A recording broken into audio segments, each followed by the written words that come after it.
episode is brought to you by our Patreon members. Sign up right now, patreon.com/VVC Life. And thank you to all of the patrons that have already signed up and are supporting us right now.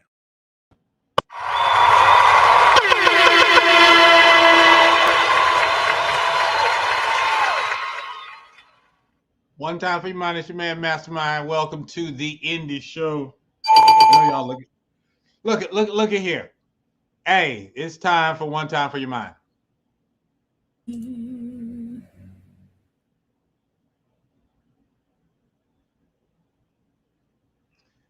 One time for your mind, I tell you what's on my mind before we get the show started, and it just disappeared. I don't know how this thing works, but look, I'm out here on my Cash App. I sent DJ Pill his little $8 for winning mastermind games.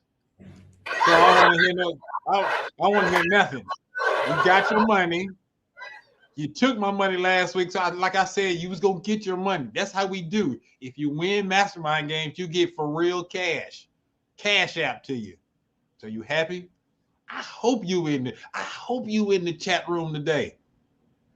I hope, because you can't win. You can't win no more money. I don't want nobody else to win. But this is just what's on my mind today. Other than that, I'm looking forward to having a great show today. I plan on giving away no money, but I plan on having lots of fun. It's your man Mastermind, JS1. Play my theme music. Hey yo, it's about that time, man. The Indie Show. My main man Mastermind. The Indie Show, indeed, the flow sickening. Masterminded by Mastermind, the plot thickens. Good riddance to other pies, the odds against them. Tuesday at 8 p.m., we back in business. Key is in the building, Jay is in the building. Giving the feeling that most of y'all been missing. All things indie, is it banging or whack? Can't call it, but we'll be the judge of that. And Logic came through with the verbal assist. Major League, we envy, ain't no canceling this. And Logic came through with the verbal assist. Major League, we envy, ain't no canceling this. And I'm gone. The Indie Show with Mastermind.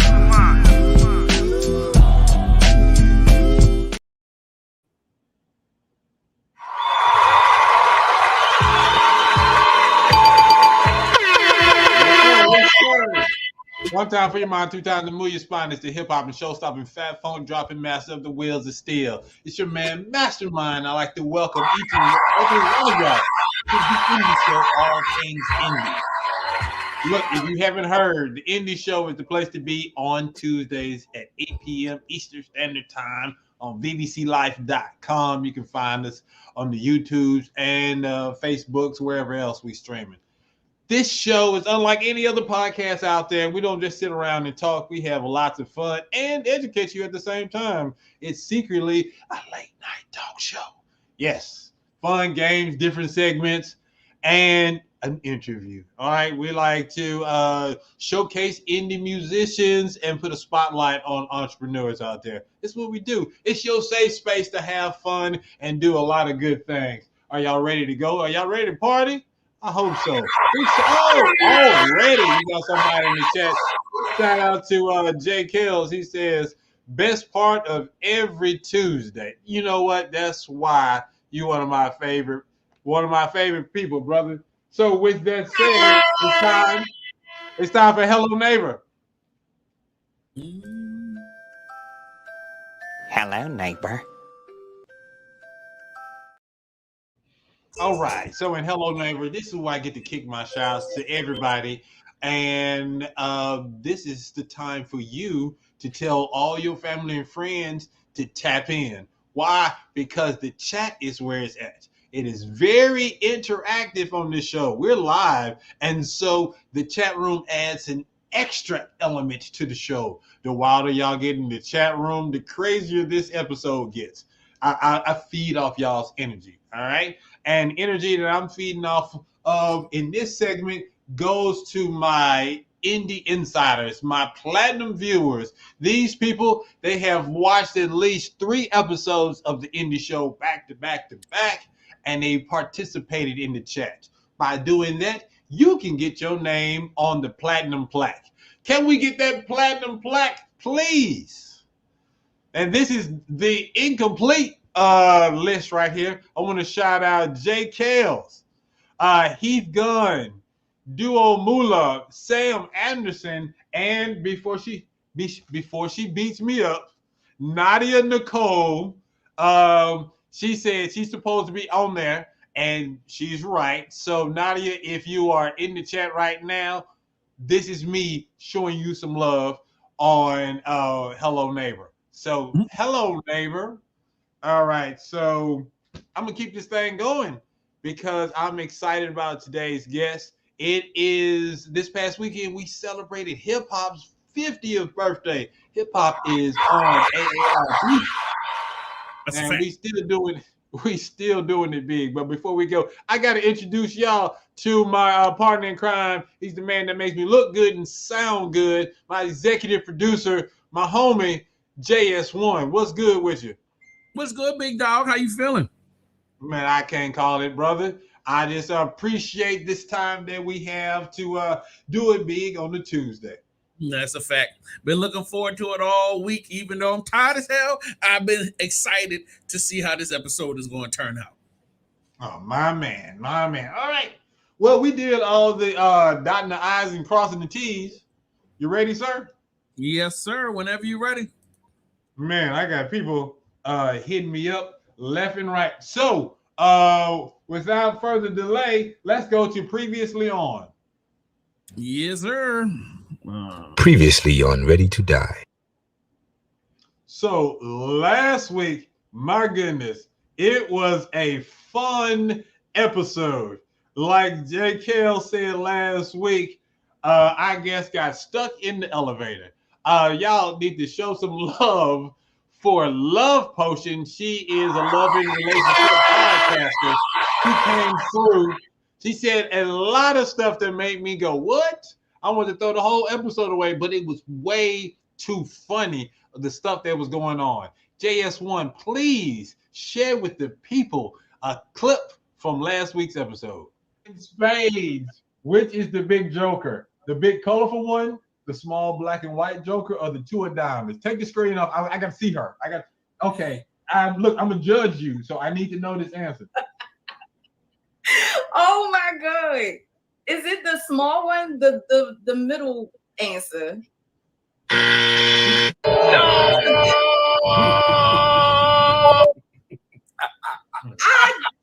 I knew I was going to get my black. So the next follow-up question is, do you play spades? No. What the heck? What is going on? Where you get these people from, JS1? Hey, man. I couldn't. I'm speechless. Oh, wow. He's speechless. I'm still speechless, but it is a great interview. So whenever you get a chance, after this episode, go to bbclife.com and check out that episode and more. It's going to have you in stitches. You're going to learn a lot about relationships and psychology and all the other stuff that she's doing. And she's making weed cookies and cupcakes as well. Again, that is Love Potion, last week's guest on the Indie Show. Everybody had a great time. I know I did. Again, this show is interactive. You have something on your mind, you want to participate, put it in the chat. All right. Let's do this. It is time for one of my favorite segments. Before we get there, I got to introduce the guest. Y'all put your hands together. I told you hip-hop is 50 years old, and this man has had his fingertips on the pulse of hip-hop and other music for a while now. Show some love for music journalist, producer, and all-around great guy, is Stereo Williams.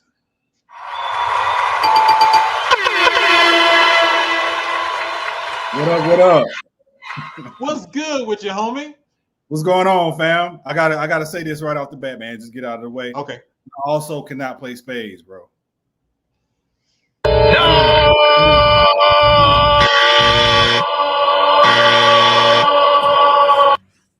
And I went to a HBCU. I have no excuse. Dog.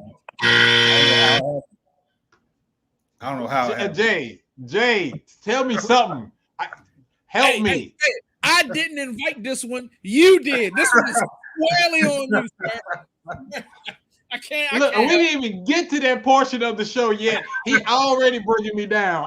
I'm letting you know, dog. I said I'm gonna be straight up. I already seen what's happening. So early. That's crazy. Letting you know. I don't look. Hey, folks in the chat, should I continue this episode? Big shout out to Heath Gunn. He's in the building. Should we even continue? This man don't play spades. He went to an HBCU. Fort Valley State Wildcat. Shout out to Fort Valley State.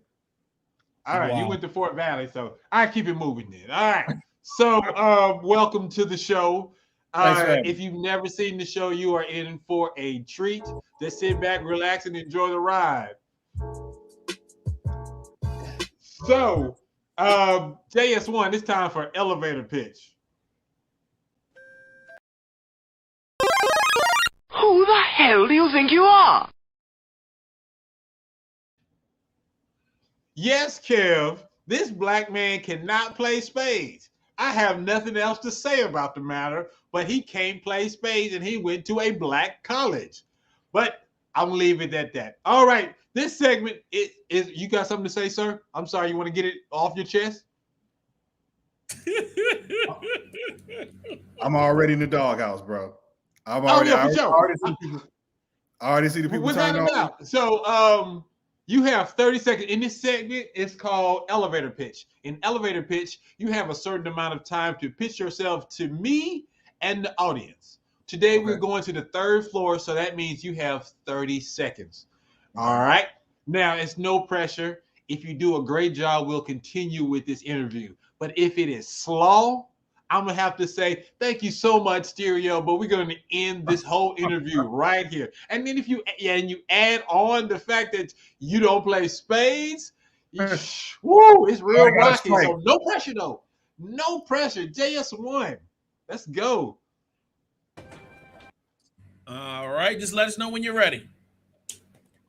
Let's do it.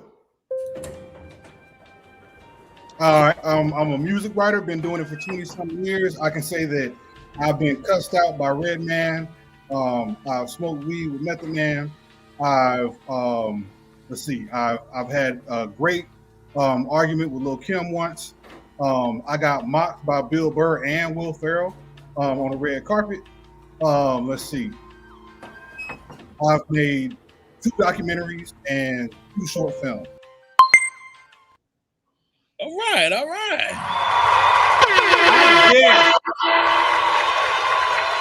I guess he redeemed himself only because I want to find out about smoking with meth and red. That whole combination right there, I know that was ignorant. So congratulations, sir. You survived. Hey, since I got the time, Victoria Johnson. Hey, welcome to the show. Thank you for stopping by. Much love. She says, oh, never mind. She says, I can't play spades either. Who invited Victoria Johnson? But this is a safe space. So if you can't play spades, if you and your black friends can't play spades, tonight is the night to let it all out. Because any other day, you're getting clowned and trashed. You still might. All right. It's time for next segment. It's called New Phone, Who This? New phone, who this? New phone, who this? All right, Stereo and New Phone, Who This? We're going to ask you 10 rapid fire questions. Only thing I ask of you, the only rule is you just got to keep it 100. Can you do that? I think so. All right, excellent. Let the games begin.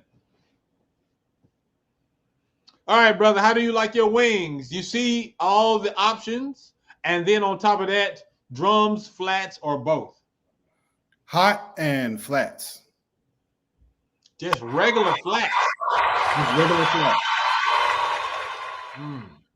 You just regular flats. I'm losing. Flat. The people don't approve of flats. Come on, man. No, look, man, look. I just thought you was gonna have some type of flavor. You just got regular old hot. Flat.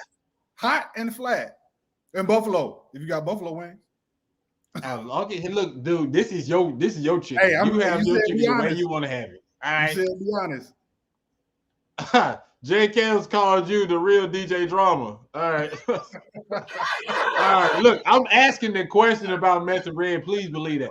All right. Next question. Does punctuation, or the lack thereof, bother you in text and tweets? Yeah, man. I'm a writer. It's gonna always. I'm not one of those people that's gonna beat you over the head about it. Like, you know, some people they'll pop up in your DMs to let you know that, you know, your participle was dangling or whatever. I ain't one of those people. But you got to know, you know what I'm saying? Put a period on there, put a question mark on there. Let me know if you asking and telling me, bro. I hear you. All right. That's what's up. Next question. See, that was a great answer. When eating out, do you sit with your back to the door? No, I'm a black man raised by a black father who always said be able to see the door when you eating, because you never know who's coming in. I don't know what happened during slavery at a McDonald's or a Wendy's to make us all feel that way, but but something must have happened. Master must have came in through the back of the Waffle House or something, because black men certainly believe in being able to see the door. Oh, you never know when you have to throw a chair, dog. You got know to be ready. You know what happens at the Waffle House? Let me see. They still in the chats. They own you, dog. They said no spades, no flavor. My God. I can't win. And then Ken Williams says only crazy baby mamas eat flats. Come on, Cam, stop. Question number 4. Let's go. What 70s, 80s, 90s TV show would you reboot? My heart wants to say Different Strokes, but everybody's dead. So I will say The Fresh Prince of Bel-Air. Sir. They just did it. Sir. Oh, wait, no. All right. I forgot about Bel-Air. Let me say, what are we doing? 227, make Regina King the star, and she's the new Mary, and Calvin can be the new Lester. See, that works. I was about to say, go back. Did you smoke weed with Method Man before this interview? Don't ask me if I smoked before. No. You already told us. I said, did you do it today before this interview? I am not gonna incriminate myself on the air, bro. Yeah. A 227 would be lit. I like that. That is a great idea. Heath Gunn said very different strokes. And then J. Kell said, I just saw Todd Bridges on Tubi. He alive. For 10 years, people thought I was that dude. Used to get it all the time. I wasn't gonna say nothing. But see, I was wondering if you was gonna go there. Yeah, I wonder if he was gonna go there. And somebody said, add Keke Palmer to your show. Regina King, grown up Countess Vaughn, and Keke Palmer as the new leads on a 227 reboot. I'd watch that. Look at that. He came up on the spot with that. And that fool, J. Kell says, I knew it was a McDonald's doing slavery. Y'all special. I appreciate y'all. All right, next question. Do you tip for carry-out meals? I don't. Unless it's a black spot that I really like. Ah, okay. If it's a black spot that I really like, I will. But most of the time, I ain't that dude. Sorry. No, I feel you, because I'm all you had to do was cook. I'm coming to pick up my food. So why am I tipping you? What am I tipping for? The opportunity to tip, I guess. Look, here we go. I like it. I'm cool with that. Good answer. Next one. Oh, man. Oh, this is what's your favorite go-to sandwich? People been tripping me up on this one. Tuna, grilled cheese, fried bologna, peanut butter, and jelly. I'm gonna have to go with grilled cheese, man. What kind of cheese? Regular, ignorant ass, American ass singles. I'm not one of these people to try to get fancy with the grilled cheese and make it with Gouda and all this special new black people stuff. I'm like, nah, I grew up with regular Kraft ass singles in my grilled cheese, bro, with some soup or some chili. That's what I'm doing. Basic What kind of grilled bread? cheese. White bread. Or, yeah, white bread. Might say Wonder Bread, cheap ass Wonder Bread. Keep it We all knew. way. Look, we all knew when you said regular old wings hot. So we already knew it was going to be some white bread. I bet you keep a piece of white bread just in case you get some catfish. I keep a piece of white bread for catfish and for barbecue. White bread and potato chips with smoked bread. You gotta understand, man, I am country. I grew up country. I don't mess with the formula. I don't mess with the formula. Kraft singles that don't melt, that's just a cheese sandwich. You talking about them cheap singles? You got to get the good singles. Them premium, that's $1 more. Oh, this dude said premium cheap singles. I got you. All right, next question. This is gravy right here. All right, here we go. This should be good. What's the title of your autobiography? The internet made me an asshole. Again, these people don't even think about it. Everyone has their autobiography locked and loaded. I love y'all. This is beautiful. Why? Why that title? Well, because I think online, you might know that I've had my fair share of whatevers. And, people might think that I kind of come across a certain way, but I'm not. The internet made me an asshole. I wasn't born that way. Blame social media. That darn internet. Next question. Which award would you prefer to win? An Oscar, an Emmy, a BET award, a SAG award, or an Image award? That's a loaded question. The black man in me wants to say the BET award. But I really would like to win an Oscar. I want an Oscar. I want one of them little gold men. I don't act, but I write and I produce, and I would love to send out there one of them little gold men. BET award is a close second because I know the crowd will be supportive and the crowd will be lit, but I want one of them little gold fellas, bro. That's on my agenda. That's on my vision. There we go. Keeping it 100. Y'all heard what the man said. Give him one of them gold men. I ain't mad at you, bro. Oh, we getting close to my question. What's next, bro? How do you like your grits, sir? Cheese, salt and pepper, sugar, butter, and yes, you can combine the answers. JS, I need a full screen on this. This man is from the country, so this is going to be good. I am judging him by this very question. So, go. Cheese in my grits. Cheese grits and no cheese, salt and pepper, but cheese. Actually, no cheese, salt, pepper, and butter. Hey, that's what's up, my dude. I was scared you was about to put some sugar. If you would have said sugar, that would have been the third strike. I would just have I'm not one of them sugar and grits people. I'm not one of them sugar and grits people, man. I don't know where that movement started. I don't know who started it, but I can't do sugar and grits, bro. Cheese. That's them up north folks. Yeah, they got grits. They grew up with cream of wheat, malto meal, and grits don't match.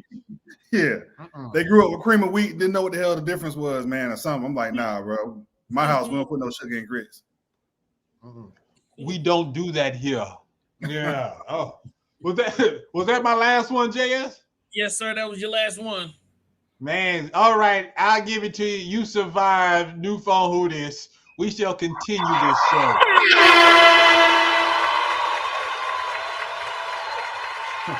So, Kev Williams is in the building. He is one of our former Will Be the Judge of That champions. And he says, what's your IG or Facebook? If you talking to me or you talking to our guest? He's probably talking to you because he already know what mine is. I'm Stereo Williams on IG. I'm not on Facebook, but on IG, I'm Stereo Williams. On Twitter, I'm Beyond the Memes. That's all right. it. That is it. And then He's Gun says, finally, he is making sense. All right, well, let's make some Well, let's make some dollars and cents. We got some bills. We're going to do a commercial. We'll be right back. It's the Indie Show, all things indie. As a person that's not really big on fashion, I love our merch. I spent a lot of time developing some dope things that not only you can represent the show you like, but you can also just enjoy some dope different items. Let me show you a couple of things. If you're a cognac lover like me, this Cognac Club joint, that Aries Lounge Cognac Club, boy, what you talking about, man? Hold on. You know what I'm saying? $25.99, available right now. All right, let's check another one. Shoot, had to get spiritual with it. A little Eat, Pray podcast on them. You know what I'm saying? Eat, Pray podcast. Hey, and just to let you know, it goes up to 5X. I got 5X. You can get that joint too. And you can get it extra small, however you want. We got bags, hoodies, all types of things. So, all right, let's get to the next one. For all my people that love, hold on, let me try to get the angle. You love that Aries Lounge. Boom, got that Aries Lounge t-shirt. You know, give me a little bit of the Nintendo vibes. You know, culture, conversation. You know what I'm saying? What was that? Culture, world conversation. Yeah, this one right here. This was like an exclusive. Culture, cognac, conversation. It's not available no more. But just I wanted to say this. Go to vbcmerch.com right now. I repeat, vbcmerch.com right now. Get all of these shirts. They have not only t-shirts, they got hoodies, they have bags, they have shower curtains. We got all types of stuff. VBC Merch, man. Show some love. Support what we do. Hey, it's the Black Nerds Podcast. Make sure you subscribe right now on Google Play, iTunes, Spotify, or wherever you get your podcasts every Monday for a brand new episode. Let's go. Let's go. Y'all put y'all reach into your pockets. We like the money that folds, but we'll take the kind that jingles. Look, we got a sale going on. VBC, VBCmerch.com. This is the Indie Show. I look good. I should have been rocking my Indie Show stuff today. I didn't know about the commercial. That's a fire commercial, JS1. Great job, sir. Great job on that. Thank you. All right. So it is time for everyone's favorite segment. It is We'll Be the Judge of That. Court is now in session. All right. So this week's We'll Be the Judge of That. I'm throwing an audible. I'm going to just show you some videos today. I just got a message. One of my artists, they having a family emergency, so she's not going to be able to be on. So I'm going to push back her music video because I want to make sure she has the opportunity to, introduce her song to the world. So JS1 got is going to find some music for us, and then we'll come back. I'm going to let my man Stereo, because we have to get his perspective on things just to see where his mind is at when it comes to music, since he's a music journalist and everything. So JS1, what is the first artist we're going to be playing?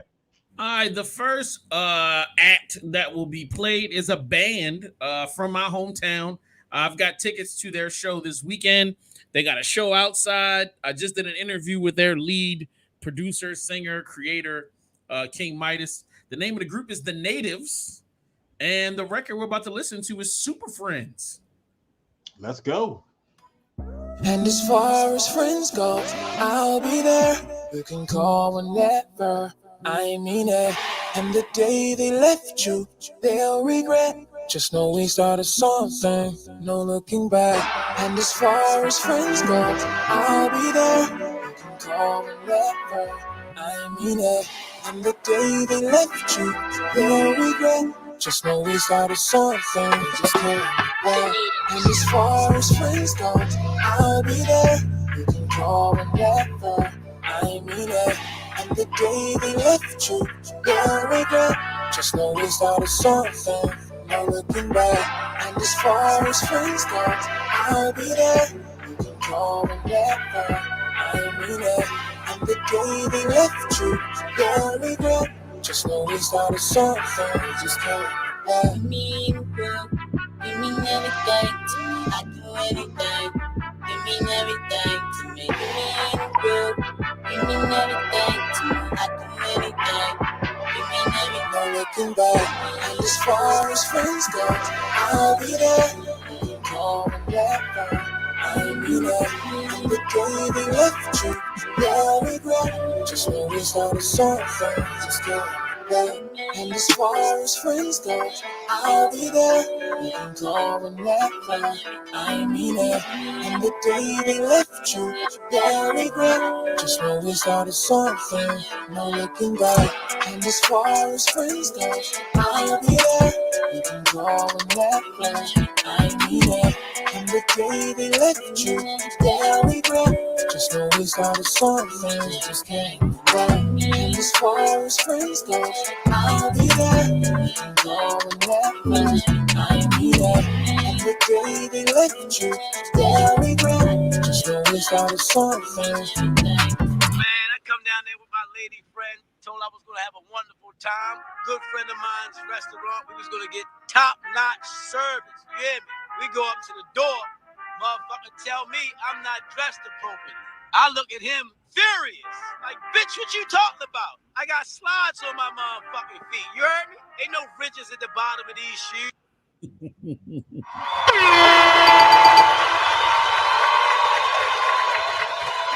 All right, JS. Tell me again, what's the name of that artist? This group? The name of the band is called The Natives. The Natives. Yeah. Okay. And the guy that created the group, his name is King Midas. Okay, he's produced songs for Sean Kingston, Tory Lanez, Lil Wayne, bunch of different people. But he's from Baltimore. He's independent as all get out. Good homie of mine. I known him for a long time, but like he's one of my favorite artists. And like they just started an album maybe 6 or 7 months ago, and I like didn't even know they dropped this video. So when I saw it, I was like, oh yeah, let me just throw this on a joint and see what y'all think about it. So tell me what you think. What's up. Oh yeah, somebody should interview this King Midas guy. Yeah, go to Patreon right now. It's right there, the first video at the top. I caught him while he was in town, and he came in and sat down, and we talked to him. I talked to him for about an hour and a half, and he gave me his whole life story. So, like, you guys can check it out. He's going to be in town till Saturday, but they're practicing for the show, and then he's leaving to L.A. Believe me, I've been trying to sit down with him for like 8 years. This is and it was just one of those lucky windows where like he was hitting me to tell me he was in town, and I was like, yo, when are we getting together? And he was like, let's do it. So I was like, so yeah, shout out to him. Congratulations on that one. That's a get right there. Yeah, most definitely. He's such a good person, man. Such a great guy. Like, I mean, just knowing him for such a long time. I know him. I know his baby moms and a bunch of people around him. So shout out to him. All right, my man. Stereo, what were you thinking about that song in the video? Oh, I loved it. That was dope. It almost had so he's from Baltimore. I was gonna ask if he was from the West Coast. It reminded me a little bit of a lot of what's been coming out of Cali in the past few years. But yeah, I love that a lot, man. And I feel like I don't know if I've interviewed him, but I've done something with some of my people have done something with his people before. And he's a talented producer, man. I did not know that he had a whole band. I'd never heard of the Natives, but I want to hear more.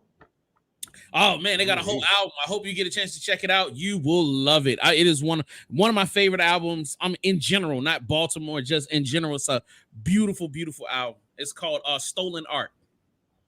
Stolen Art. Y'all heard it here first. Jay Kells was in the chat. He was saying a little too repetitive, but a remix with J. Cole type of verse would go hard. Eve Gunn thought it was different and nice. But Jay Kells also said, I'm digging this song. And my man Kev Williams, he was like 5 seconds in, and I love it already. That's saying a lot. All right. What's our next one, bro? All right. Let's see. The next one is from another artist. Let's see. Baltimore Bella. So I really don't have to tell you where she's from because it's in the name. So yeah, right. So let's go and see what she got. It's called WAP. This shit is not real. This shit is not real. Okay?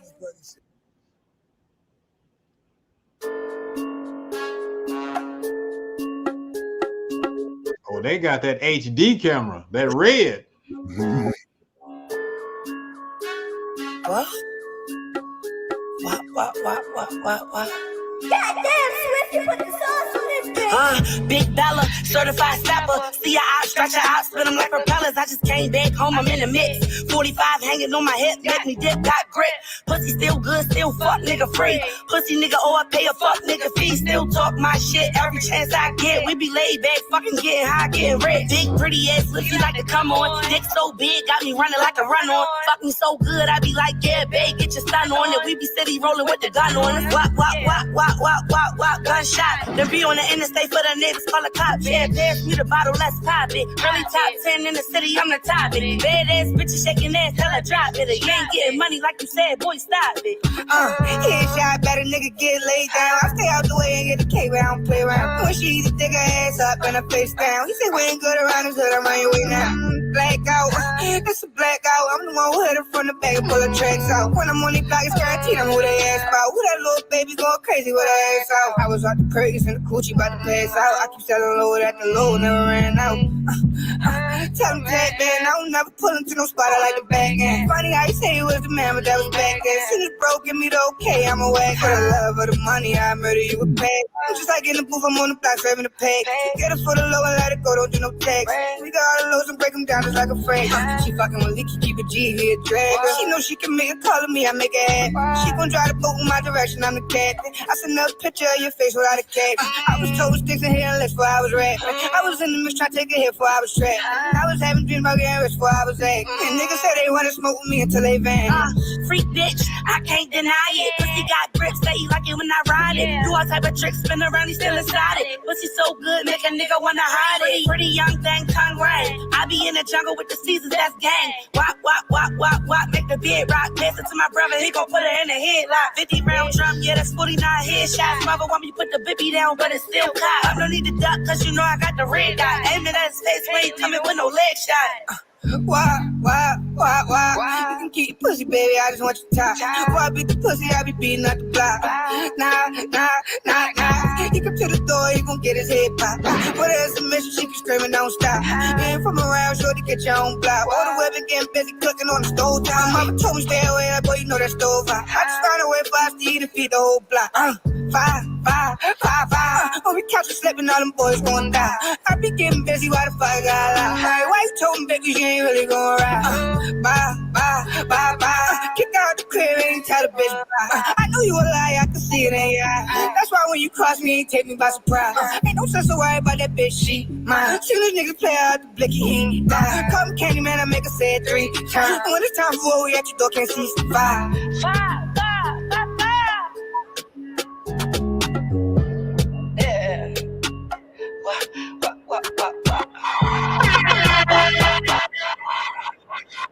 The indie show.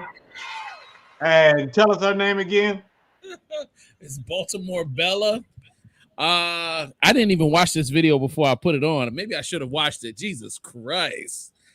Wow, what's the problem with the video? I think the video was well shot. They spent money on a good camera and they had lighting and they had all of the new age Rough Riders out there in the video. It looked very Baltimore. I'll say that. It definitely captured B More. Like if you've never been to Baltimore and the only thing you've seen is the wire in the corner, then I guess it captures our genuine nature. But no, it's definitely super hood. It was definitely edgy. You know what I mean? I won't be voting for this, but shout out to her. Like I rock with her. Like she cool. I've never met her, and I know she does a lot of stuff in the city. She just got this particular record on the radio at 92Q. So like she just getting some steam going. So okay. shout out to her.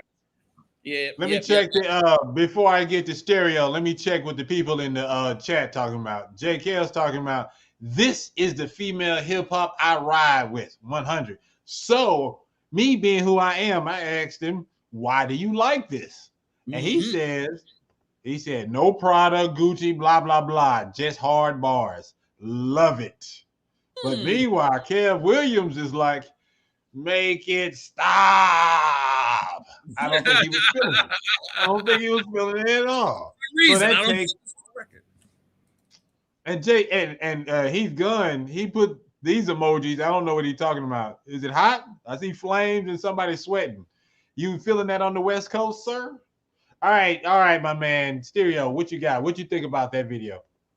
I thought it was good. Like I said, I thought the video it looked very, Baltimore, you know what I'm saying? But I felt like it was good, not great. Like sometimes I hear stuff and I think this is good enough to stand alongside a lot of stuff that's popping. I don't know if it's good enough to stand out from a lot of stuff that's popping. You know what I mean? But yeah, I thought it was solid. I thought her presentation was a lot grimier than you see from a lot of the mainstream, women in hip hop right now. Even if the subject matter was kind of the same, like not the same, but we've heard, sex raps and stuff like that before. So like it wasn't bad, but I think she could do a little more to be a little more distinct. You know what I'm saying? Yeah, I know. I feel you. I thought that was just hilarious at first, and then she went rah, and I was just like, "Oh, no, stop! Don't hurt me." And yeah, I agree with you. I like her presentation. She looked real. She looked hard, and she was spitting with confidence. So nothing was. It didn't look play. She looked like she was for real with it, and she meant what she was saying. So I can respect that. And it's background music to me. It's one of those things I probably would let it ride. I wouldn't skip it if I heard it. I could see myself nodding to it if it was playing in the car while I was driving. So that's where I am with it. Heath Gunn said, "I'm feeling it. I guess I am ratchet." Yes, I guess you are, sir. I would agree. Ratchet. You are ratchet. What's number 3? All right. So, because all of this was, kind of put together last minute, the last artist I have just so happens to be from Baltimore as well. However, hey, shout out. He's a whole different style. So, hopefully you guys will enjoy this. This is another very good friend of mine. He's actually going to be on a show on Aries Lounge in another week and some change. And he's got an album that just came out. This is one of the records on that album. It's Jay Royale featuring Havoc of Mobb Deep, The Wise, and La Kid. That's the name of the song. Can't take this school shit no more, man. Yo, this shit is mad hard, yo. Niggas be wildin' and shit. I'm ready to say, fuck that shit. Get money with y'all. Check it. It's Royale, the predecessor, Jessica Fletcher. My verbal approach with surgical quotes. Murder she wrote as a teen. Had a certain thirst for bourbon and coke. Niggas around me kept a burning. Coke was heavy serving the dope. Will flood the levy every first and the third. Privy to what it be like. Earning your keep under a street light. Bacardi rhyming in my stomach lining. Developed the hunger for rhyming. Pressure turned to a diamond. Understood the assignment and I aced the test. First time seeing my paper stretch. Cop the crazy Averex. Now I got a Christian Dior fetish. We came a long way from meeting off a corner store credit. Check it. This is the good for nothing book adjusting. Watching kids walk to school by where the street took my cousin. Shuttling versus slick, it's a quarter barreling. We serving barrels to fiends, wearing quarters for orders of gasoline. Yeah, in my jeans pocket fat at the seams. Type of swagger that'll flatter your queen. You evil lagging, you scheme. My habitat to trap a cavity of dreams to turn them into nightmares. I'm a win when they don't fight fair. He would corrupt anyone he could to get over. As long as he knew how to control niggas' minds, he could make shit happen anyway. He winds up selling weed. And who does he get to work for him? Wise and La Kid. Capital H, clap at your face at the rapidly rate. If you like anti-gravity, blast it to back in the days. What's the root of this? Got a fetish for foolishness. Hammers know they be numerous. You beefing is humorous. You know I walk around with holy armor, and we only honor the street code. If not that, it's not a. Put your head to bed without pajamas. Out to make them commas. Anybody in the way get instant karma. That's the way you gotta be. High velocity. I survived atrocities you couldn't possibly. Once I get in my shoes, a nigga lose it. That's just off the rip. I ain't trying to bag, that's the truest shit. I come from them 96 blocks, cream of the crop. Said what I said, you could like it or not. Like we used to cook in the pot. You niggas is done. Calm your man, cause he could get popped. What?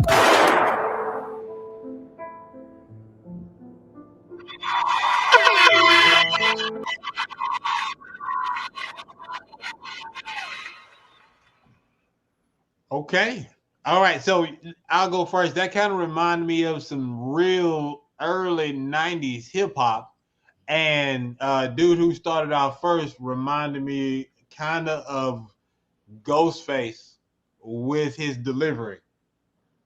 And But I'm getting that 90s hip hop feel with the video and the whole style. It's back when New York was running things before the South had something to say.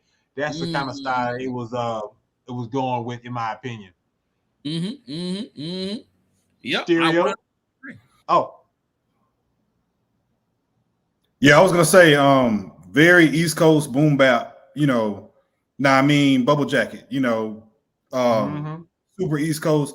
I was gonna say that Havoc produced it because it sounded like a Mobb Deep track to me. You know what I'm saying? Yeah, with the piano and Agreed. the beat, it just sounded like a lost Mobb Deep track. Like you could have put Prodigy on there, and I would have believed that they found a lost track from 1995 or something.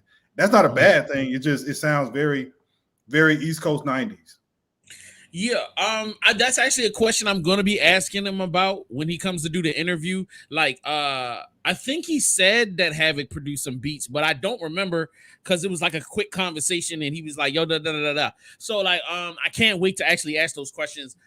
He is a part of a subgenre in hip hop that does new music based off of 90s hip hop. So like if you think of Griselda, if you think of Shooter 96 and like a bunch of artists of that, and even if you think of Smoke DZA and stuff like that and Currency, like they all do music that really celebrates and encapsulates the spirit and the energy of new underground New York hip hop from the late 90s. So like, and he's somebody from Baltimore, born and raised.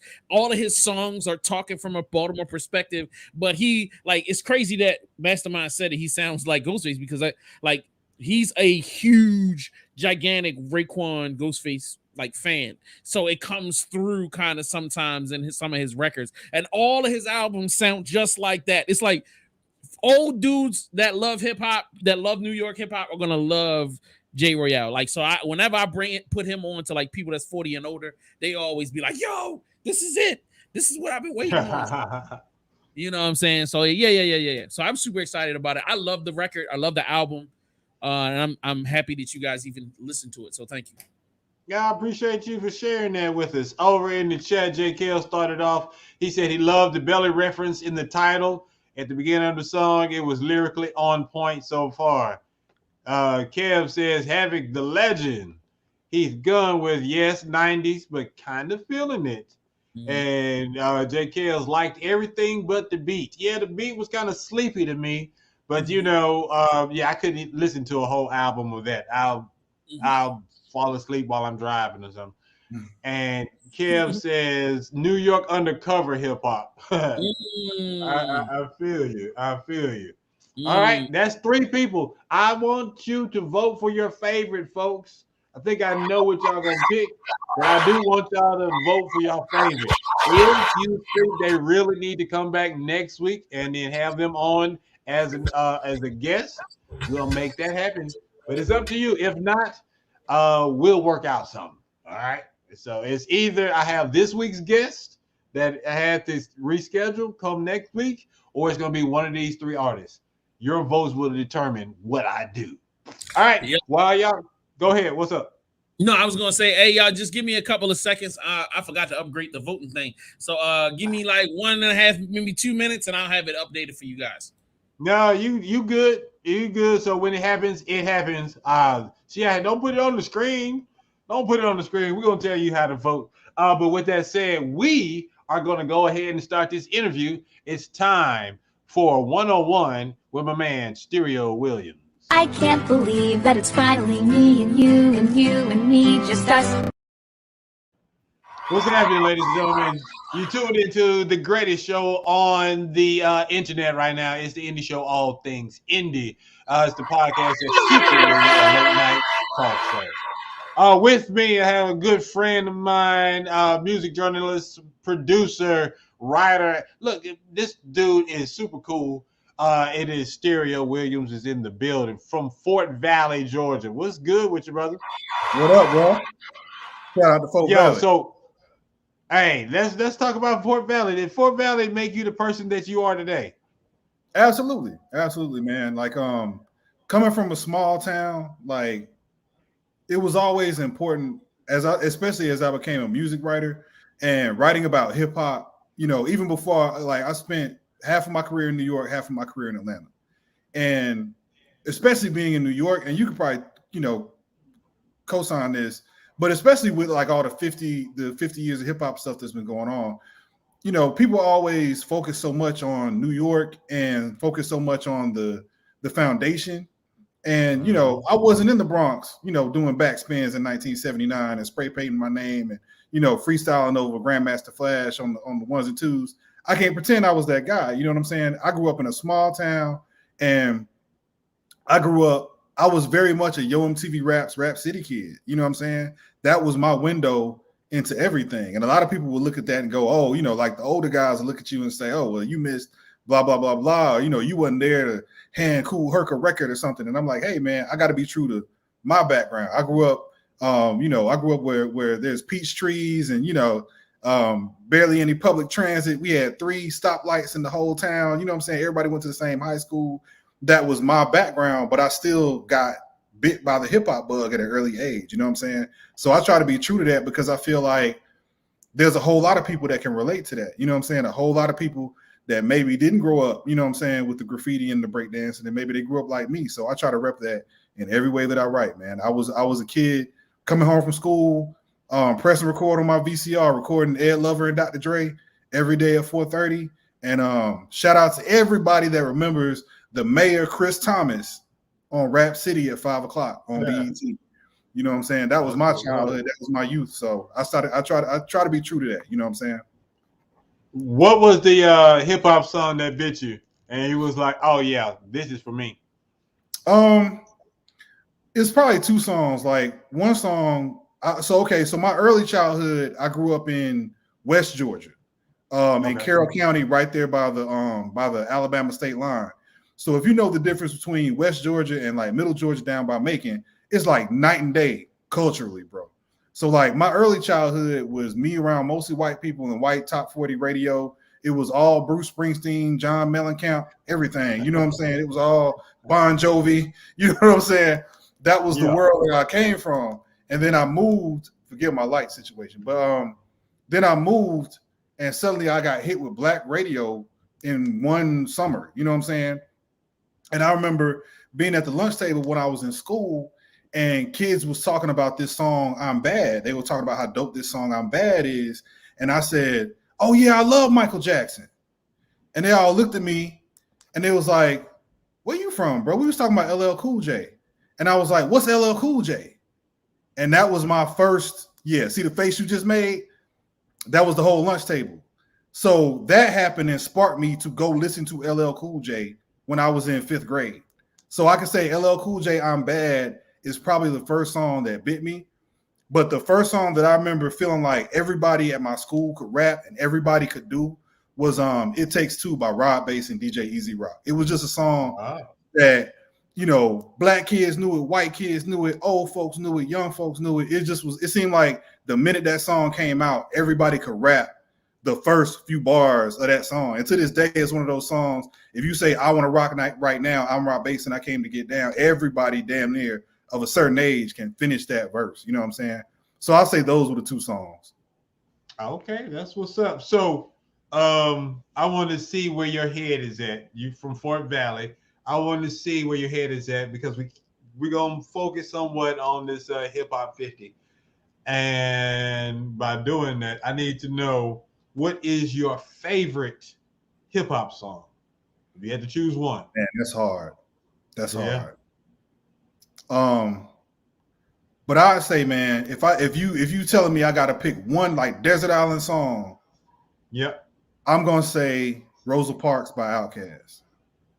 Really? Yeah, just because Players Ball is like the big bang for me. Like I remember being in high school and seeing that video for the first time and just seeing College Park and East Point in a rap video that was on MTV. You know, the way people talk about, you know, seeing the Beatles on Ed Sullivan in the 60s or something, seeing Outkast on MTV in 1993 was like that moment for me. But the reason why I say Rosa Parks is because I just have so many memories of that song coming out and loving that song because it was such a pure, like, Southern rap song. Like, how many rap songs you know have a harmonica break in the middle of the song? Mm-hmm. And like, I just love it for being so country and so dope. And to me, if somebody had never heard Outkast before, that would be the song I would play for them, because I feel like it just sums up. Dre's verses are dope, Big's verses are dope. The beat is crazy. The instrumentation, the video was a killer. You got Morris Brown band marching through the video. You know what I'm saying? It just, coming from Georgia, I feel like it just epitomizes us. You know what I'm saying? So if I had one song, I could give you 100. But if I had one song, it would probably be that one. Oh, you broke that down. I didn't see that coming. See, that's why I'm glad I'm talking to you, because I know every answer has a story to it, and you going to elaborate, and I appreciate that. Look, favorite artist, hip hop. Oh man, you got to say besides Outkast. It's a two-way tie. Outkast and Tribe. I always say that's like my right hand and my left hand. You know what I'm saying? Like, oh, okay. So no, not a group. A single artist, a solo artist. Solo MC. I mean, you know, I'm a big Rakim dude, man. And like, coming from the South, you don't find a whole lot of Rakim dudes in Georgia. You know what I'm saying? This is true. I was going to press you on that one. How did that happen? And ladies and gentlemen in the chat, these questions you can answer as well. Favorite artist, favorite group, and favorite song. But continue. How do you become a Rakim fan in the Deep South? In the Deep South. So when I got into hip hop, like I said, it was still that Yo MTV Raps, Rap City era. And so I'm getting hit with, you know, your KRS-Ones, your Slick Ricks, your Big Daddy Kanes. And I would say Slick Rick was probably more popular in the South. Like, I had more friends that actually like was into Slick Rick. Rakim was something else, man. But it was just something about, I was late to Rakim because of my age. I was too young, and because I was from the country. So like, I didn't hear Paid in Full and stuff like that when it was new. What I heard was Let the Rhythm Hit 'Em and Know the Ledge from Juice and Don't Sweat the Technique. You know, I heard those songs. And to me, he was just like the coldest dude. He was like the coldest dude rapping, man. He was so lyrical and so like, can I cuss? Yeah. No bullshit.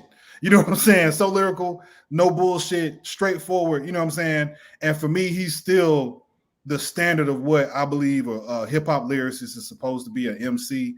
I followed his whole career. And, you know, growing up, again, in the South, man, all my friends were Tupac and Too Short and, you know, 8Ball and MJG. And I would throw on some Rakim, man, and kind of piss everybody off, you know, but that was my dude. I was a big Rakim dude. I was a big KRS dude. And growing up in Georgia, I used to always laugh about, you know, people get mad at you for playing that New York shit. I was that dude that would turn on that New York shit. Who put on Gangstar? I was that guy. No, yeah. So that's who you are. That's who you are. And so you already said your favorite group. So that's what's up. So yes, me, Outkast changed my life when I heard Big Rube ask, am I an outcast?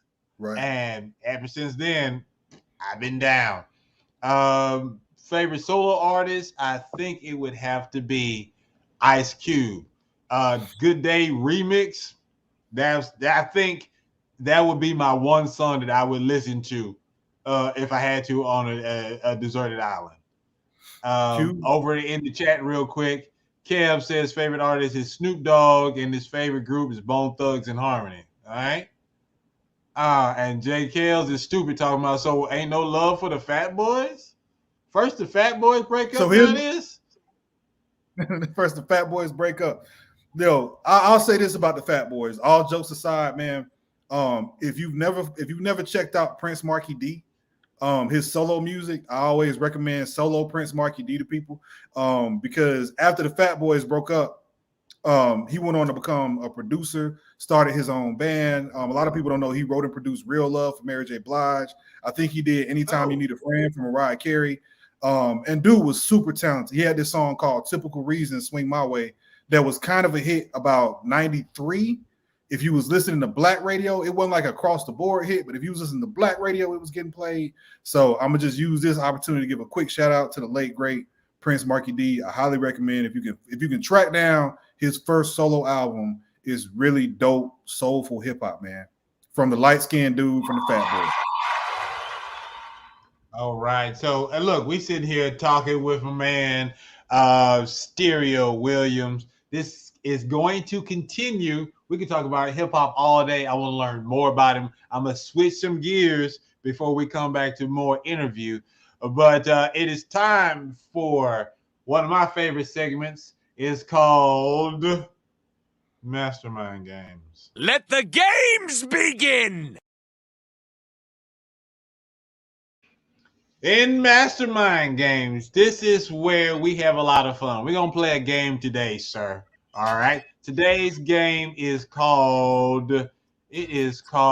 Before and Aftermath. It's the hip hop edition. All right. So I'm going to explain it. So for every question that you get right, someone in the chat is going to win some money. If you want to be the person that's going to win some money today, put your Cash App in the chat, and we'll randomly choose someone, especially if you've never played before. All right, so it's going to be 10 questions. So someone has a chance to win 10 of my hard-earned dollars. All right, every question that you get right, that's going to be $1. If you miss a question, that is a strike. If you get 3 strikes, I get to laugh at the people in the chat room and keep my money. The goal is to keep my money. Do you understand, sir? Yes. Yes, you don't win, I win, and then I get to laugh at the people in the chat room because we have certified haters like Jay Kells who wants me to lose every time. And he's turned up stereo and beat me. See, he's already started already. So let me explain before and aftermath. You're going to get a clue, and you're going to have to combine 2 different hip hop phrases or a artist or a song and put it together. All right. And so I'm going to give you an example of this game. Okay. So here is the example. Yes. Here's the first one. Stickman and M1's rap anthem mixes well with a New Jersey Trio's rap anthem. All right. So I will give you some time. You would think about it, and then you will give me your answer. And when you give me your answer, you have to say final answer. Okay. And you hear that music. Got it? Did you want to try to guess this answer? I'm going to show you what it is.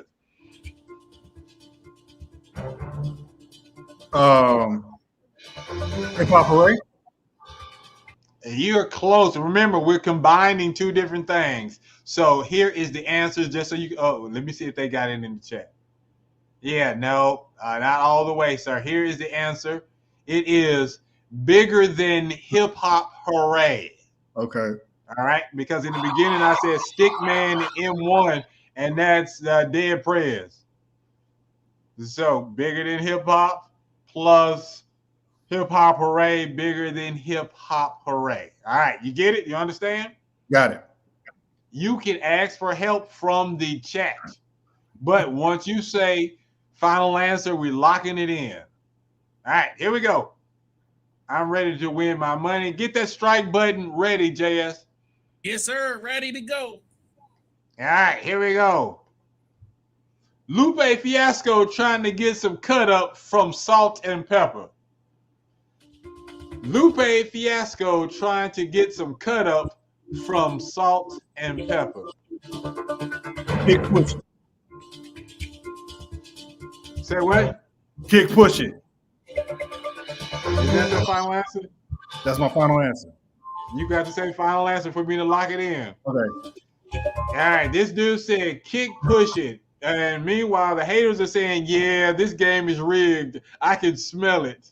And he's gonna says, you really don't want to give up that money. But anyway, he said kick push it, and kick push it is correct.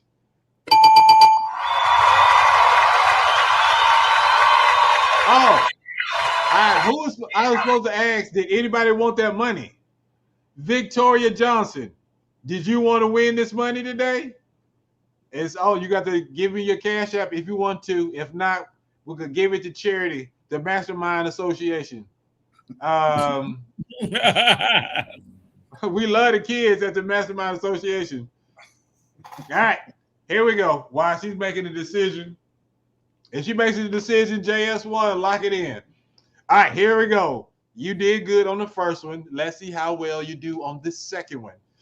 Come on, strike and go.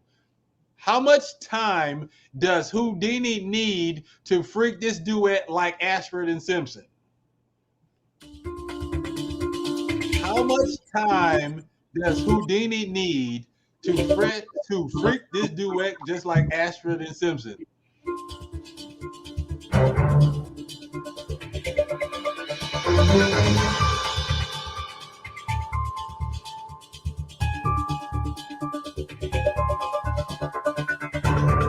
Look at the face. That's the face I've been wanting. That's what I'm talking about. They quiet in the chat too. Oh, Victoria Johnson says, I'm okay, just having fun. Excellent. No pressure. All right, 5 seconds. 4 seconds. Y'all gonna kick yourselves for this one. Go ahead, give me the X, sir. Yes.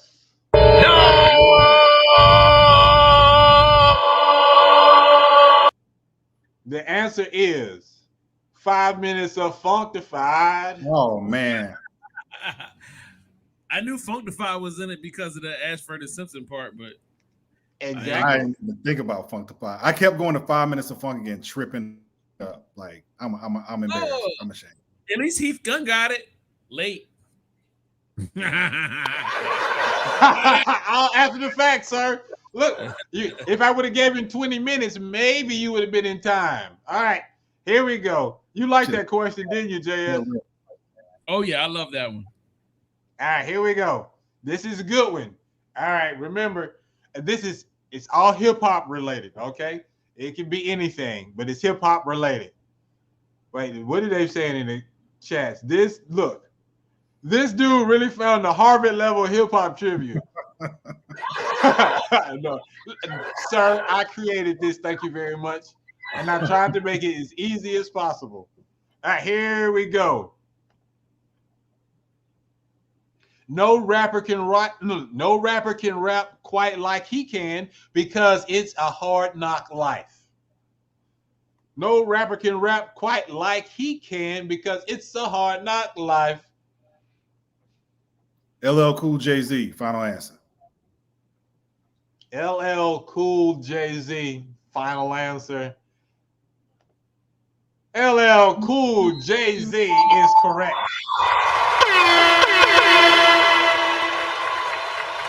Look, you don't see them tripping. They not complaining now, are they, JS? No, sir. Oh, and they finally squashed their beef, I think. Play back the tape. Oh, that's a good one. All right, here we go.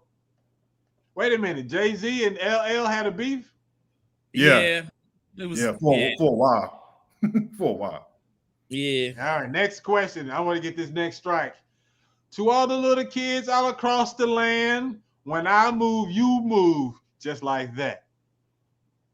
To all the little kids all across the land, when I move, you move, just like that.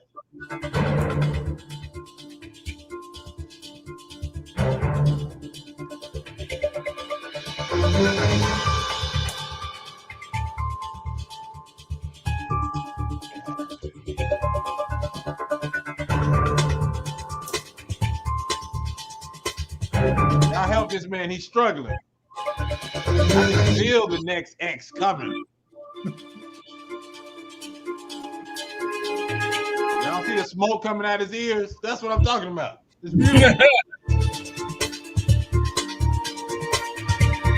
Hey, Jay, he's going to be upset when he hear the answer. I know both songs. I'm struggling with the connection. Hey, JKL says, parents are ludicrous. Yeah, I'm like, and then Ken Williams says, Fresh Prince of Ludacris.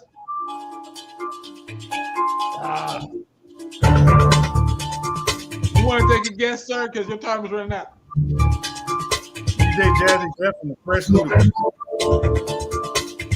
Final answer. They gonna be final answer. Jay, they gonna be mad at this one. You ready?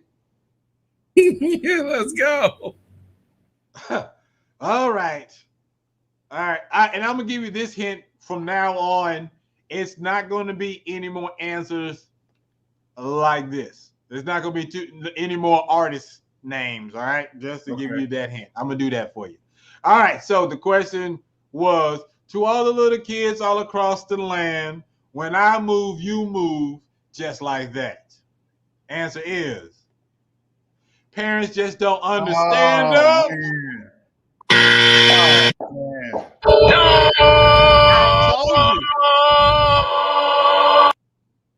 I knew he was gonna be mad at that one. Come on, man. That was a good one, right? You like that, right? Damn. All right. I think this one you can do. Here we go. Number 5. Playing kids' little unsanctioned soiree ain't official until Queen Pen says it's all ran through. It's ran all through. A house party ain't a party. A house party ain't a party. Final answer. Oh. You think you somebody. You said I could put it. You said you was giving me one of the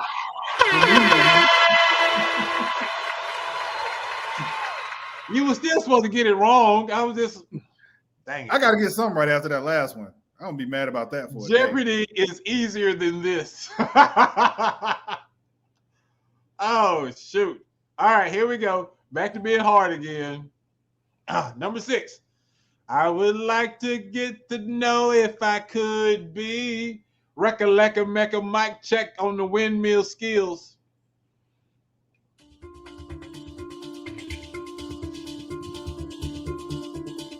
I think he's got it, JS. I see his brain. I got it. You got it? I want to be down with the king. Final answer.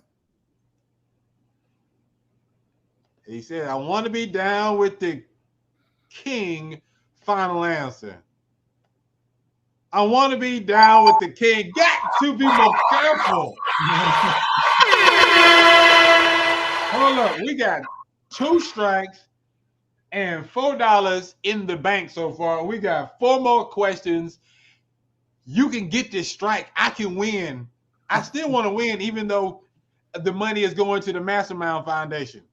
Here we go with the next one. It's the bragging rights. I don't want to hear JKL's mouth. All right. Big Ellie books another West Coast flight just to hang with one of America's Most Wanted again. Big Ellie books another West Coast flight just to hang with one of America's Most Wanted again. I'm wrong for this one. So, yeah.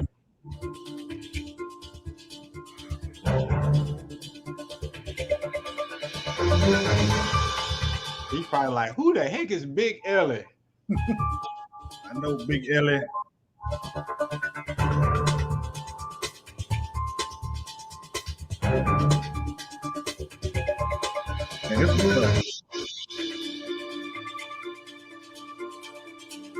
All right, so Heath Gunn says up in the Players Club, and JKL says going back to California Love.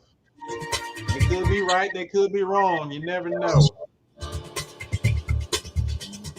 I'm gonna need you to make a decision soon, sir.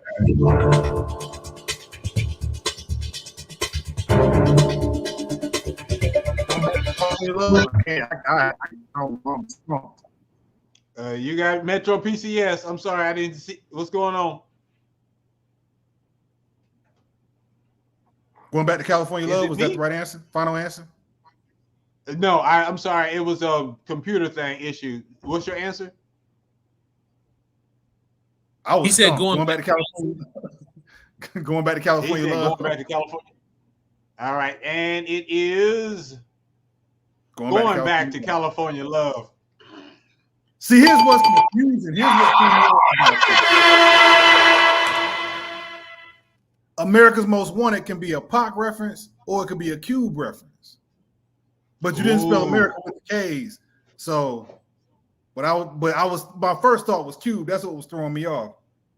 I see. If I would have had the 3 Ks in that, then yes. Right, the 3 Ks, that would have been cute. Yeah. All right, good one. Did you figure that one out, or you used JKL's answer? I plead the fifth. All right, then. Here we go. Let's go ahead and end this thing. Scarface and them couldn't trust their senses. Were they really trick-or-treating with De La Soul?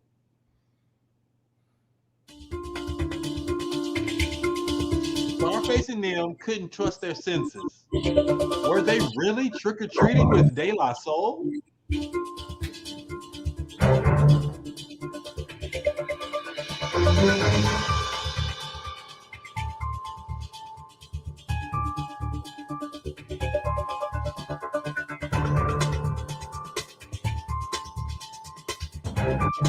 My mind is playing tricks on me, myself, and I. Final answer. Yeah, my mind's playing tricks on me. Final answer. Of all the things you could have come up with, you mind playing that. tricks on me, myself, and I. My mind's playing tricks on me, myself, and I. God dang it. As this game goes on, people start figuring it out. This is some bull crap. We got 2 more. We got 2 more. Come on. I need the strikes. Yes, JKLs, you figured it out too. Thank you. All right, number 9. I hate y'all. Milk is chilling. Giz is chilling. What more can they say to Kevin Gates?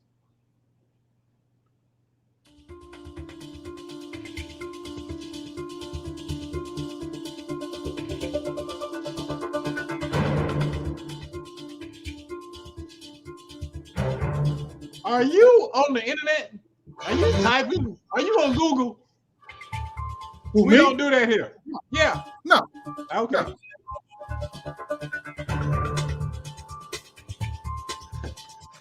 JKL says he is driven by hate. Meanwhile, Stereo is thinking hard. Old head starting to beat up with sweat. That's why I like this show. Milk is chilling. Giz is chilling. What more can they say to Kevin Gates?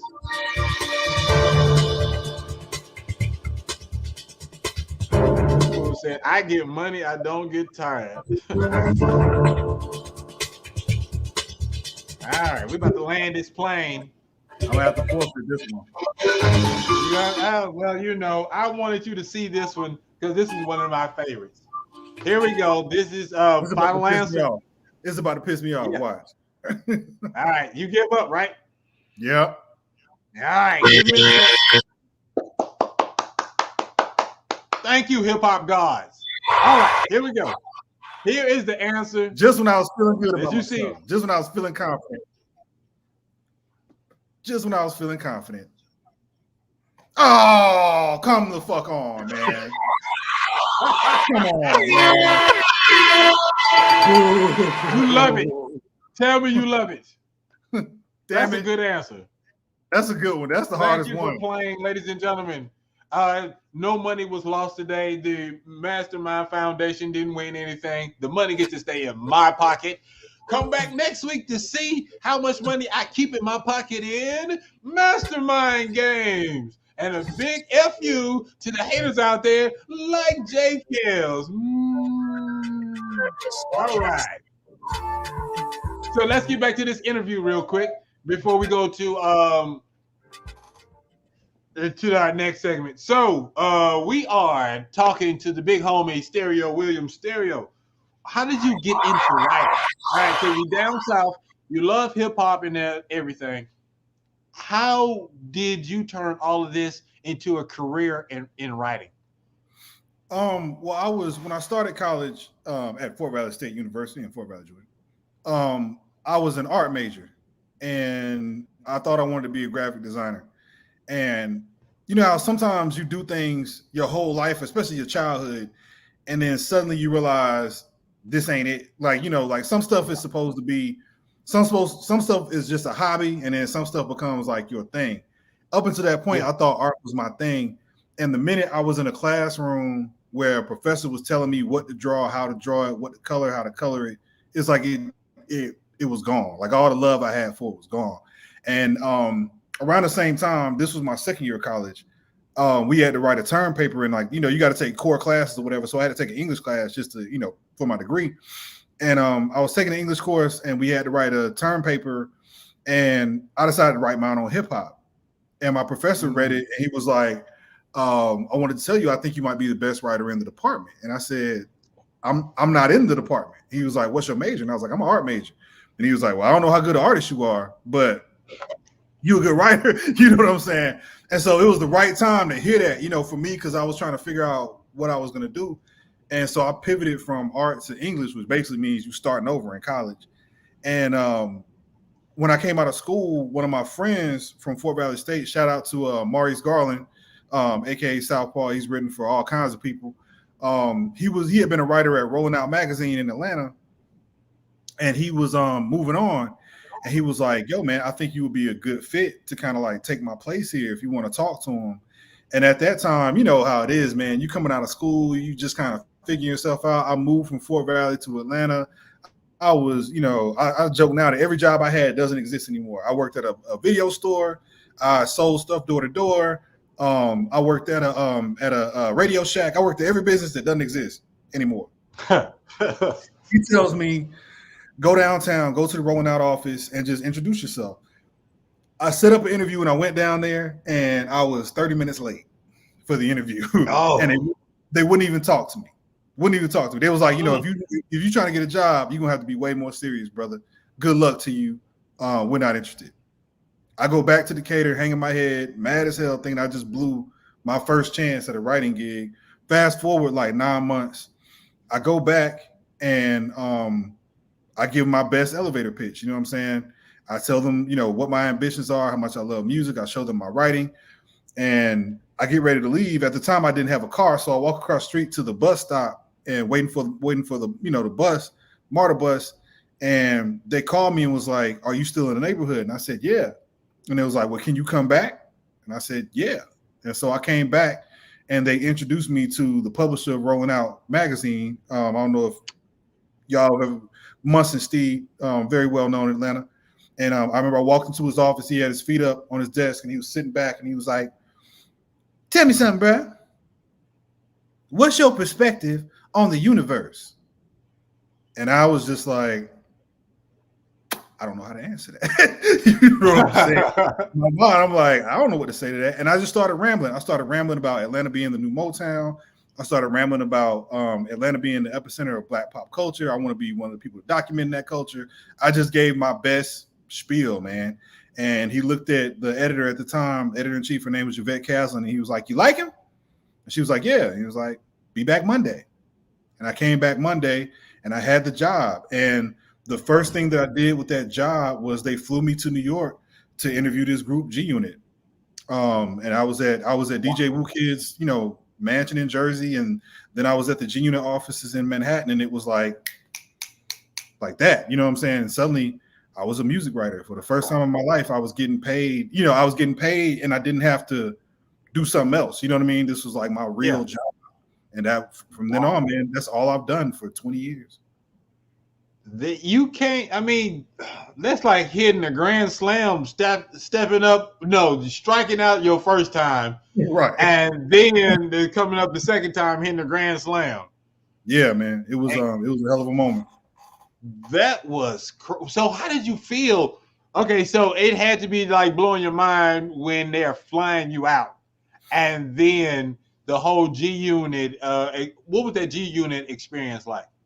It was cool. I didn't get to meet 50, but Lloyd and Young Buck were there, and I interviewed both of them at the offices. You know what I'm saying? People are giving me this when, you know, this is at the height of the mixtape era, so I'm getting like G Unit mixtapes like crazy that people haven't heard before. They're offering me an interview with Dan Aykroyd, and I'm like, Dan Aykroyd? And they hand me a mixtape, and they're like, it's hosted by Dan Aykroyd. It hadn't come out yet. I'm like, y'all got Dan Aykroyd hosting mixtapes? Like, it was crazy. But it was a great moment, man, because I remember going back to my hotel in Times Square and looking out the window and just feeling like my father took me to New York when I was 10 years old. Again, I'm a country boy. My father was like the black Chevy Chase. You know what I'm saying? Every summer he was like, let's get in the Oldsmobile and let's go somewhere. He believed in taking his kids on road trips. If I tell anybody that's a parent, don't do that shit to your family. But it's the worst thing ever, bro. It is not cool. Don't put your kids in no car and drive nowhere for 7, 8, 9, 10 hours. But my dad used to do it. But he took us to New York when I was 10 years old.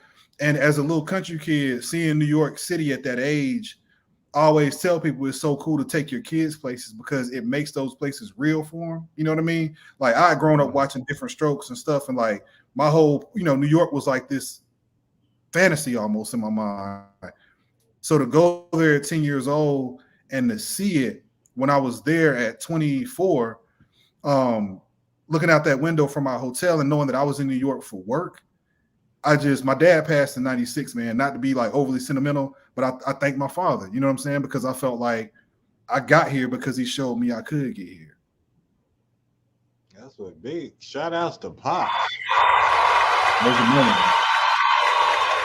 Who all have you written for? What companies, magazines, whatnot have you written for?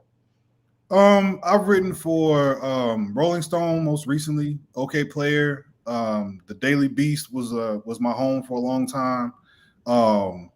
Spin Magazine, a little bit for Billboard, actually a lot for Billboard. Who else? Some pretty big outlets, man. And obviously I was at Rock the Bells. Full disclosure, I was at Rock the Bells with Big Ellie himself for 3 years, working under LL Cool J.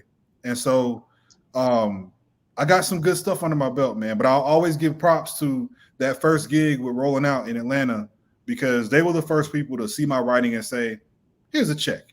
You know what I'm saying? We'll pay you to do this all the time. And so just them giving me that boost, man. Before them, I was writing for real small publications around Atlanta, man. Southeast Performer, Georgia Up and Coming, a lot of publications that don't even exist anymore. But that was my first leap. And from there, man, it was like, especially when I was in New York, it was something about being able to put New York-based writer in my bio. It's just people react different. You know what I'm saying? But Atlanta was my foundation. Did you have to really interview for these other gigs, or was New York based enough for them to be like, hey, I see what you've done, come work for us? It was more like once I got I'm trying to think of probably once I got the Daily Beast gig. I got the Daily Beast gig in 2014 after my second stint with Rolling Out, because I was with Rolling Out in New York for a while too, trying to help build their team there. But when I got the gig with the Daily Beast, that raised my profile. And like once that happened, it was like, and they found me, the head of the Daily Beast, John Avlon, he's all over CNN and stuff now. But like back then he was head of the Daily Beast, and he was following me on Twitter, and I was tweeting about Georgia music. I was tweeting about all the artists that have come from Georgia that I love. And he saw me tweeting about REM, one of my favorite rock bands out of Athens. And he was like, I love what you had to say, man. He was like, I don't know who you write for, but would you want to write for us? And, in New York, that cost of living ain't no joke. So I was like, whatever you say, and he asked me to write a piece on Christian hip hop. And I don't know nothing about Christian hip hop at all, but my homegirl was managing a bunch of Christian rappers. And so after he asked me to write this piece, I just called her and was like, hey, who you got for me? And she started giving me all these people. I wrote the piece in like a week with all these cool interviews. And he was like, this is great. This is better than I was expecting. What else you got? And from that point on, I was writing for them. And once people saw my byline with the Daily Beast, Billboard started hitting me up. Spin started hitting me up. It was just, it kind of snowballed from there. So it wasn't just the New York-based part of it, but it was definitely the getting to New York and getting on with the Daily Beast definitely was like night and day for me. Visibility. Hey, man, we sitting up here talking with Stereo Williams. You see, he been writing for everybody. He got the gift of gab and the written word. That pencil game is strong. What was it like before we go? I want to talk about this Meth and Red situation. But working over at Rock the Bells, what was that experience like? It was interesting because it was the company was brand new. It's still fairly new. Rock the Bells Radio has been around for a while, but the .com and the Rock the Bells Inc. side of it was fairly new. So it was my first time working for basically a startup, man. Like we were super small and like, everybody was on Zooms. We started in the middle of the pandemic. So it was like, during the pandemic, everything was Zoom. So we were just like 7 or 8 people on a Zoom, kind of sharing a vision. And like LL saw a piece that I wrote for Billboard called "I Want to Destroy the Old School." I want to destroy old school hip hop. And in that piece, I basically outlined something that I've been preaching my entire career as a music writer, which is I feel like hip hop doesn't look back very well. Like the way that hip hop looks back felt diminished to me. And I felt like the term old school hurt a lot of older artists. And I kept saying, let's start calling it classic hip hop. Like you say, classic rock or classic soul, and give it more prestige. And I wrote this whole piece about it. He saw that piece. And one day I got an email saying, would you be available to meet LL Cool J for lunch?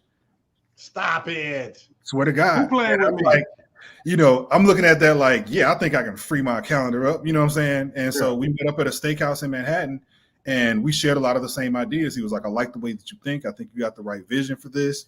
And they brought me on as managing editor of the site, man. So like I did a lot to cultivate the voice and the focus, and to make sure, as we talked about a little bit earlier, you know, so much when you see hip hop, especially classic hip hop, people go straight to New York. And I'm like, yo, at this point, man, the South got too much history for us to just always be so New York focused. And I was like, yo, if you don't mind, I told him this. I was like, I want to bring the South to the table. And the first thing I did was set up a tribute to Goody Mob, you know, on the site, because I was just like, let's show some love to like Georgia and New Orleans and Florida and Tennessee, you know what I'm saying? Because at this point, that stuff is 30 years old. You know what I mean? Like, it's like there's enough history to where we can actually do it big. And I'm really proud of that, man. My thing is, I just always want there to be balance. You know, I just always want there to be balance. And I think I did a good job of kind of cultivating that over there. That's what's up. Hey, what's your favorite article that would you say that was your favorite article that you've written thus far? My favorite. It's one of another piece that I wrote that I was really proud of that got a lot of love was, it was a couple years ago. I wrote a piece about female rappers going into the Rock and Roll Hall of Fame. And I said that, you know, we now that rappers are going into the Rock and Roll Hall of Fame, that's all well and good, but it's time to get some women in there. You know what I mean? And I put the vote down for Salt-N-Pepa. And I said, you know, if anybody should be first, I feel like it should be them, you know, because they got the commercial success, they got the cultural impact, you know, they got all of that. And so like, let's give them their due. They're still not in there, but when I saw Missy Elliott get inducted this year, I was like, you know, maybe somebody was listening. You know what I mean?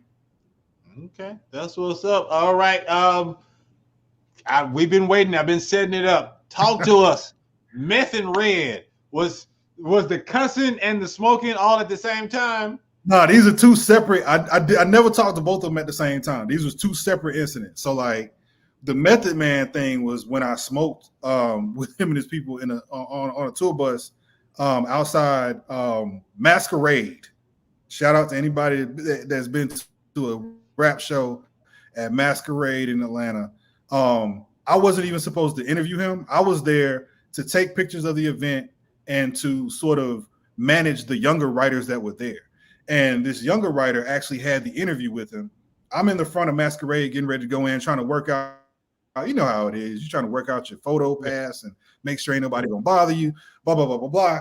He comes walking up to me and he's like, you know, I don't think we're gonna get the interview. And I was like, why? He was like, because they're just on the bus smoking weed and I decided to leave. And I was like, what do you mean you decided to leave? They didn't kick you off? He was like, no, they started smoking weed and I just figured I'd interview them after the show.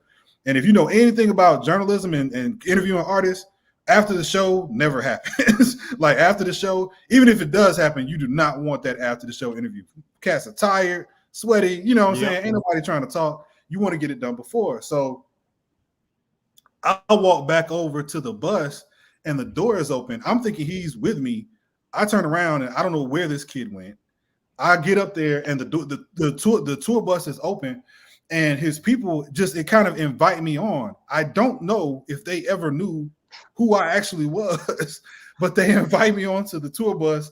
I'm on the tour bus. It's like 10 dudes on there. They're already in the middle of a session. I just kind of sit down waiting for somebody to ask me exactly. You know how it is. Once it's already in the air, I'm thinking somebody's going to say something to me, going to ask me, oh, are you the journalist? Blah, blah, blah, blah. All they did was hand me weed. And my criticism of the young writer was, if Method Man is smoking and you have an opportunity to smoke with him, he was like, I don't smoke. I don't like being around it. And I was like, dude, I don't play golf, but if I'm on a course and Tiger Woods hands me whatever, you know what I'm saying? I'm going to do something because I'm not about to miss just. I'm not gonna miss that opportunity. I wound up smoking on the bus with them.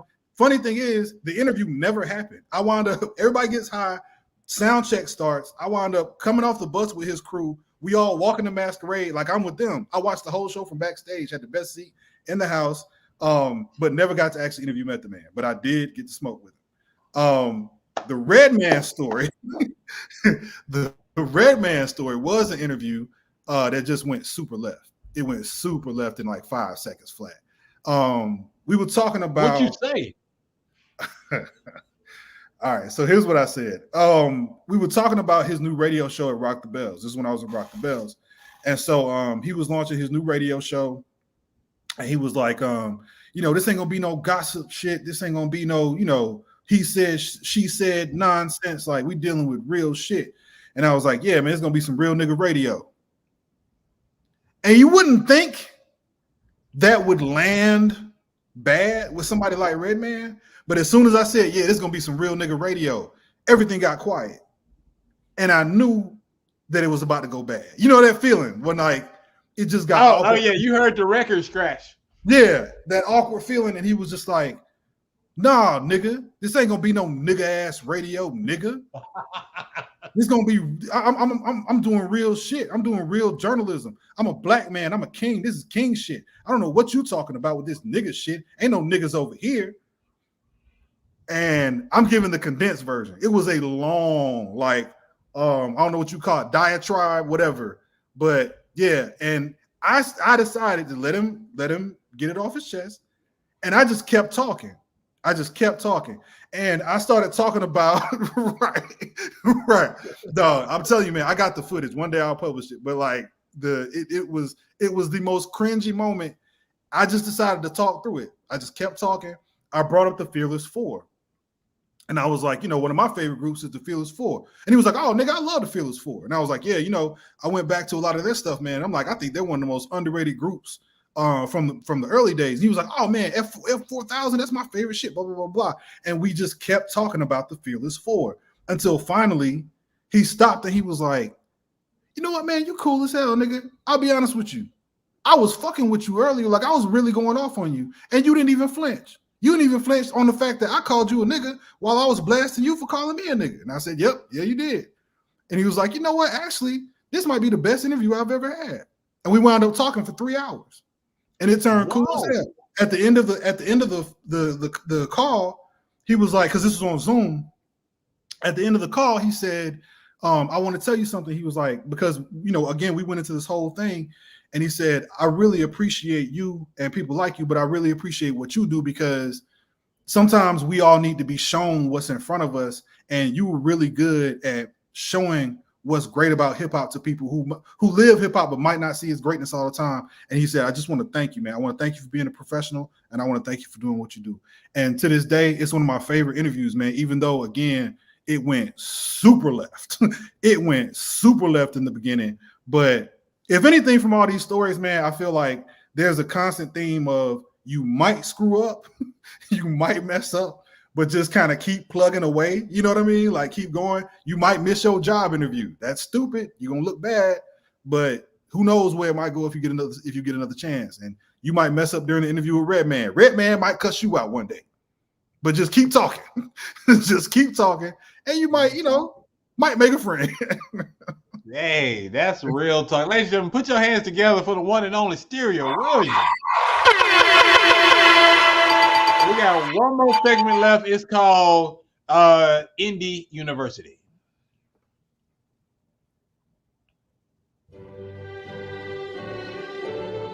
Indie University. 5 questions for independent entrepreneurs. I'm going to ask you 5 questions. As always, just keep it 100. Here's our first question.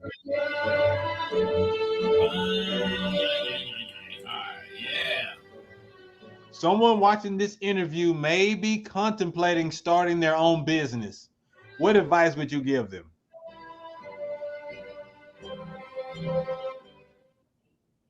Give yourself a cushion. Give yourself a cushion.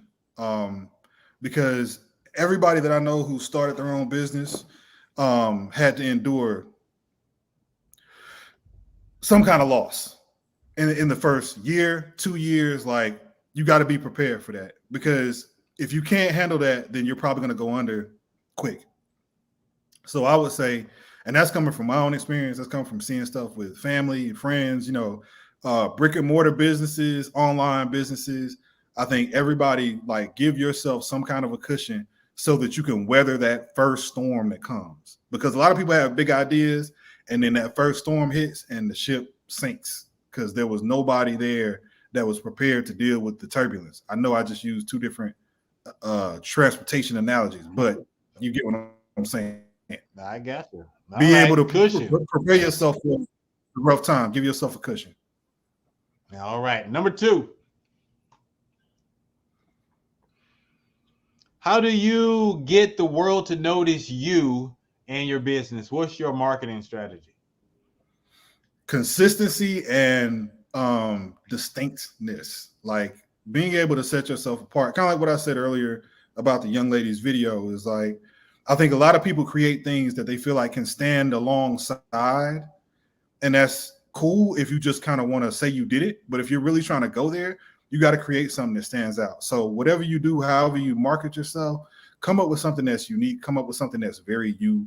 Don't copy what you see other people doing, or if you're going to copy it, put your own spin on it, because it's easy to get lost in the shuffle, man. There's a lot of people out here doing a lot of stuff. Your voice has to be what makes you special. All right. Number 3. How difficult was it to get people to see your vision? Difficult. And I think the best advice anybody ever gave me on that was, if you can find 2 people that believe in you, you don't need 20. You know what I mean? Like, because you might not find 20 people in the beginning. If you can find 2 people that believe in you, even if they don't see it, but they believe in you, then you got something. Because everybody's not going to see your vision, man. Some people literally have to touch it, smell it, feel it before they believe that what you're doing will work, or before they understand what you're trying to do. So I would say find 1 or 2 people, just 1 or 2 kindred spirits, and you good. But don't feel like you need to convince the world. Not at first. Just find people to help you get it off the ground. All right, my man. And JS1, what's the greatest joy you've gained from starting your own business? Independence. You know what I'm saying? Like, just being able to say that you did something and you're not dependent on somebody else, not just for a check, but sometimes like your job can become your sole source of pride, you know, self-esteem, whatever.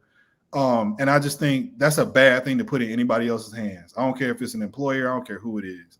So when you've got your own, your pride is your own and your sense of self is strong. And I think that's, you know, on top of, you know, obviously you want to make some money and build and grow. But before you get to any of that, I think that it's worth it just on that alone, being able to say you did your own thing and nobody else controls you. All right. JS1, was it the last one? Let's see. 1, 2, 3, 4. You are correct. That is the last one. Congratulations. My man, Stereo. I knew this was going to be a great show. And the internet is agreeing with me. JKL says, outstanding show tonight. 100. And he said, great dude, very humble. And then he followed it up with, the internet did not make you an a-hole. Tell him, let him know. Let's land this plane, JS1. It's time for the last word.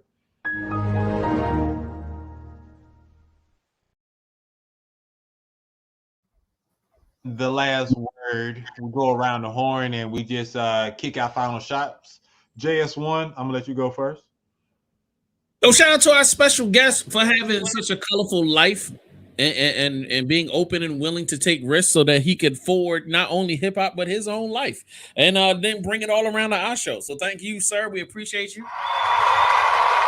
Y'all, as always, the people in the chat room that always come through with all of that energy, we appreciate y'all. And obviously the big boss man himself, Miggity Mastermind in the building. Rap album coming soon. Got a brand new EP hitting the streets. You stupid. I'm never giving up my money. Y'all keep it live. Certified platinum out the gate. Yo, Stereo, you got way too much personality and stories that we couldn't even fit it in one show. I'd love to have you back again in season 6 if you down. Of course, man. You know, we've been down a long time, man. We go back to shooting crazy sketches that I hope y'all never find. Like 10, 15 years ago. You know what I'm saying? Crazy, dude. I appreciate the invite, man. I had a great time. This is a dope show. And big ups to you for what you're doing, man. I love that you spotlight indie artists and show them love, man. Man, I appreciate that. Big shout outs to not only you. Hey, Victoria Johnson, thanks for being part of the show. Heath and Jay Kales, thank you for always holding me down. And Jay Kales, thank you for being the hater that you are. I get to keep my money. But yeah, I appreciate y'all just tuning in tonight. After this show, we're going to do our recap show where we keep it 100. It's the after show. And special guest is going to be Ejanae and Ken and Kevin Williams. They're going to be on. So if you want to hang with us, just pop over to the after show. So you, Stereo, you have any final shouts you want to kick? I appreciate everybody chiming in, man. This is a great time. And that's it for me. Oh, and like I said, man, Prince Marky D, Fat Boys. Check it out. There we go. Hey, one time for your mind, it's your man Mastermind. I love each and every one of y'all. Come in next week. My guest next week is Camille Lomax. She is an authoress and a poet. She wrote A Bad Trip to Heaven. A Bad Trip to Heaven. She's going to be on the show next week. Camille, looking forward to having you on the show. Thank y'all. See y'all next week. I love you. One time for your mind. It's your man Mastermind. Peace. Hey, yo, that time, man. The indie show. My main man, Mastermind. The indie show, indeed, the flow sickening. Mastermind, if I mastermind, the plot thickens. Good riddance to other pies, the odds against them. Tuesday at 8 p.m., we back in business. Key is in the building, Jay is in the building. Giving the feeling that most of y'all been missing. All things indie, is it banging or whack? Can't call it, but we'll be the judge of that. And Logic came through with the verbal assist. Majorly we indie, ain't no canceling this. And Logic came through with the verbal assist. Majorly we indie, ain't no canceling this. And I'm